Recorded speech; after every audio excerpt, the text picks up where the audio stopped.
There are 5 main reasons why your pet could be sabotaging your relationship, especially for women. So in this video, I'm going to go through what those 5 things are and show you how they might be actually creating a problem in your ability to not only attain a relationship but keep it, but also how your pet could be working for you. So let's go through the 5 of them real quick and then I'll explain them. The first one is pets replace the family. Pets make your partner your mistress. Number 3 is pets hide emotional and intimacy fears. Number 4 is pets create love avoidance. And number 5, whether it works for you or against you depends on your pizza toppings. That'll be interesting. I hope you stay to the end to find out what that means. So let's start at the top. How do pets replace the family, especially for women? Well, the latest Pew Research study shows that currently 57% of women compared to 43% of men, so that's a huge disparity, now say that their pet is just as important as any of their family members. So do you see why this could be a potential problem for women? Is, remember, we used to start families. You'd have 2 people get married, then they'd have kids, and the pet was the completion of the family. Well, things are changing. Both men and women, but primarily, as the study shows, women are foregoing the marriage, the family, and they're having a relationship with their pet. That is now their primary family, is their pet. Also, in the last 30 years, women's ownership of pets has skyrocketed as they pull away. You're going to see how they are pulling away from pursuing intimacy and connection with men. And they're now pursuing that with animals. What's interesting, though, is let's face it, there are some bad men out there. But isn't it fascinating, the paradox? What do most women call bad men? Dogs, right? Ah, he's a dog. Well, do you know that the primary animal that women choose to have for a pet, is a dog? Quite the paradox. And so you can see how there's this shift away from having relationships with men and creating a family and a pseudo relationship with a dog. Obviously, some people choose cats, but it's just fascinating how things are shifting in this direction. Now, in defense of both men and women who are choosing pets over a relationship or over their partner, look at society. Just turn on your TV and watch the commercials. Nearly every pet company has created commercials where the friend or the husband or boyfriend walks in and they pull the pet's food out of the refrigerator and the husband or friend or whoever comes over is like, "What are you doing? You keep your pet's food in the fridge?" And they cut to the next scene. The husband or friend is gone and they're now talking to their pet and going, "We don't need them anyway." So you're being conditioned by pet companies and society to hate the opposite sex, to banish them in service to your pet. So this isn't a blame game of trying to throw anyone under the bus. This is a complex issue. And that's why I wanted to tackle it. Is I don't think people are taking this seriously, that our society, people are pulling further and further away from intimacy, connection, and relationship with other humans. And now they're making that connection and their family with their pets. And that's not good for anybody. It's not good for men or women. And so let's get into some of the reasons why. How do pets make your partner your mistress? Well, have you ever noticed that the pet lovers, their priority is always their pet? Before you head out the door, wait a minute, we got to take care of the dogs. Wait a minute, if we're going to be gone all day, what are we going to do with the dog or the cat? Oh, and how it ruins spontaneity. You could say, go for a drive. You go up to the mountains with your partner, you're having a great time, and one of you suggests, Why don't we just stay here tonight? That sounds great. Oh, no, no, no. We need to get back and let the pet out. Or we didn't leave enough food for the pet. So do you see that in every instance, the person who is a pet lover, their marriage, their primary connection is to their pet. And their partner is always their mistress. I cannot tell you how many clients I have worked with or with their relationship struggles, and this is the case, that one of their partners is obsessed about their pets. And every decision, every conversation revolves around dealing with the pet first. And we're going to get into more ways this happens with the intimacy fears and the love avoidance that gets created by pets, of how this shows up in a relationship. And like I had one client, he grew up with a mother who did this. They'd come home from vacations, or they'd come, they'd be out all day. They'd come home, all the kids are starving and needed to eat. And mom would always go, no, no, no, no, I got to feed the pets first. Do you see the message that's sent to them? You don't matter. The pets matter more. And so this is how somebody becomes a mistress, is the pet's needs are always placed as the priority over the partner.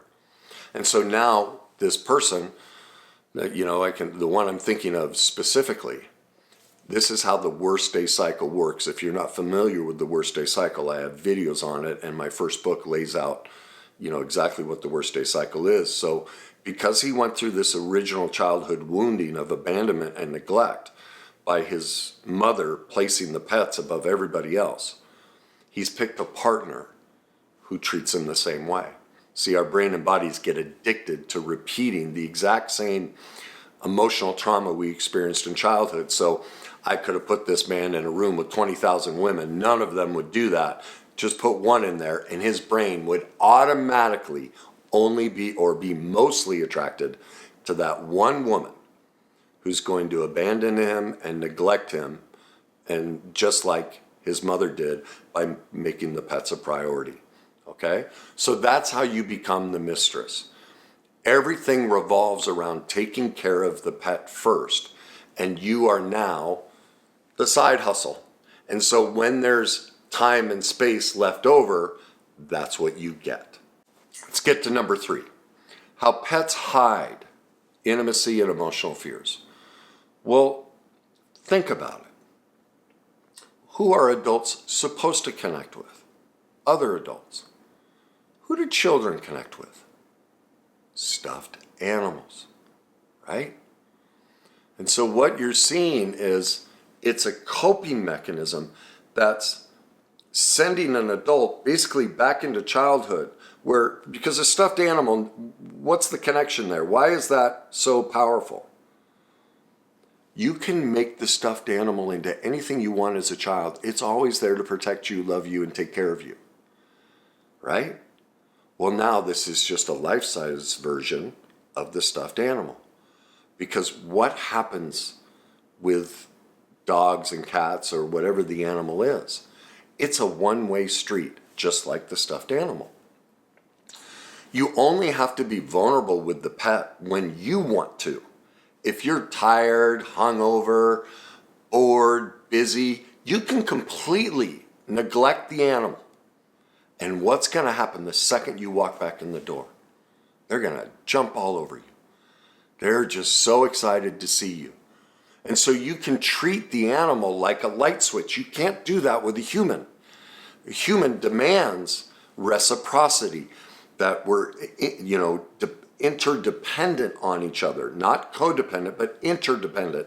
It's an exchange of mutuality, of intimacy, which is into me, I let you see. Well, when the animal takes that primary role, it's a one-way street. So where do these people who are obsessed with their pets, where do they go for their adoration? They get all their joy, or they give all of their joy, all of their praise, all of their compliments are showered upon the pet, but not the partner. The pet is always perfect, even when it chews up a chair, easily forgiven, right? They make a mess. They don't go to the bathroom outside. They go to the bathroom inside. Sure, a minor frustration, but forever forgiven. That pet, even when it does wrong, doesn't do any wrong. And so that's a great way to avoid the difficulties of a relationship when our partner hurts us. We don't have to invest because the pet is always there to feed our needs. Where does the pet lover go for comfort and consoling? They should go to a human. They should talk to their friends. They should talk to their partner. They should connect over their deepest needs. They should ask their partner for praise and connection. They should be giving that to their partner. But when they're sad or angry, they take off with the pet. They go for a walk. They cuddle on the couch. Yeah, I just need a break. Don't talk to me tonight. I'm going to spend the night watching Netflix and cuddling with my cat or dog. And so do you see how they're avoiding emotional connection, how they're fearful of intimate connection, and the pet creates that barrier? It makes it simple. Because let's face it, pets make us feel good. And I'm not here to disparage pets or say don't have them. I'm just here to bring you into reality of what's going on. Because many relationships are failing over the pet issue. And again, it's not your fault. Society's pushing you in this direction and conditioning you that you should forego relationships with humans and instead form them with your pets. So let's get to number 4. Love avoidance. Well, what is love avoidance? Love avoidance is created in childhood. And what happens is a child gets enmeshed with. So that's enmeshed, enmeshed. And in an enmeshed dynamic, I want you to think of the umbilical cord. You know how the umbilical cord is meant to feed the child nutrients? Well, in an enmeshed dynamic, one or both parents suck the emotional life out of the child. Now, this can happen in many ways. There can be a divorce, and so one of the parents overly attaches to the child. They make them a pseudo partner. They tell them everything. They depend on them emotionally. They make them a surrogate, husband or wife. They get parentified. They have to take on chores and duties because this single parent is off working to support the family. And so now at 4, 6, 8, 10 years old, they're doing the babysitting, the cooking, all of these dynamics. So they get basically swallowed emotionally, engulfed with heavy emotions. So that's one of the biggest reasons they gravitate towards pets. Because remember I said, with all pets, it's a one-way street. You get to receive. And you only have to give when you want. Well, do you see why they would gravitate towards a pet? That's a heck of a lot safer than what they experienced in childhood. And so to connect with a partner brings up all of that unhealed childhood pain of, wait a minute, what did connection mean as a child? It meant I got engulfed, I got swallowed, I got eaten alive. I could never get my needs met because my job was to be in service to my parents' needs. So to connect with you, that's way too scary. So this is, what's called the falsely empowered side of codependence that many people don't know about. Most people know about the typical disempowered, clingy, needy. Well, the one who doesn't have needs, who doesn't have wants, who's always busy, who's detached and cold, or bossy and controlling, super achiever, constantly busy. This is created by enmeshment. They're creating what's called outside intensity, meaning something is always more important than the intimate, real connection with a human. So they fill their life with all these different things, and one of the major ones is pets. The pet becomes the primary attachment. That's what makes us their mistress, and they're doing it to avoid intimacy and connection, to avoid love. That's why it's love avoidance. All right? And you see this, I deal with this constantly in my practice, because in every relationship, you have to recognize everyone's codependent. Nobody is not codependent. It's a spectrum. People are You'll have people way out on the extremes that are primarily what's called a love addict. The other side, the love avoidant. The addict is the typical, more disempowered codependent that we think of. What most people don't know about is what we think is normal and healthy in our society, the successful person. That's the falsely empowered codependent who's primarily love avoidant. All right, now it's a spectrum. So most people have a bit of both, and they move within that. They could be the avoidant with their best friend and the addict with their partner, or vice versa. Or they could have an affair and switch roles, because most people are bouncing in between, because all of us experienced in childhood a level of abandonment and neglect and a level of enmeshment. And so that's why we bounce back and forth. All right? So pets are a perfect way for somebody who's primarily on the love avoidant, falsely empowered codependent scale to protect themselves from the fear and pain of what they experienced in childhood. And most people are completely unaware that, wait a minute, my obsession with pets is actually to avoid dealing with the underlying pain that I experienced in childhood. Most of them don't even know that this dynamic that they experienced in childhood was less than perfect, less than nurturing, and left deep wounds in them. So again, none of this is meant to disparage people who love pets. It's to bring people into reality, to get you to think, wow, I've never considered this. Man, maybe I need to look at this. So some of the key things to look at is when you're sad or upset, where do you primarily go for support? If you're track yourself over the next 2 weeks. Who do you open up to? Because let's face it, we all talk to our pets, right? We tell them what we're thinking and feeling when we're sad, when we're angry, when our partner's been a jerk. Is that where you're sharing your intimacy and your emotional connection? Is that where you go for love and praise and comfort? Is that your deepest warmth, is when you hug your pet versus your partner?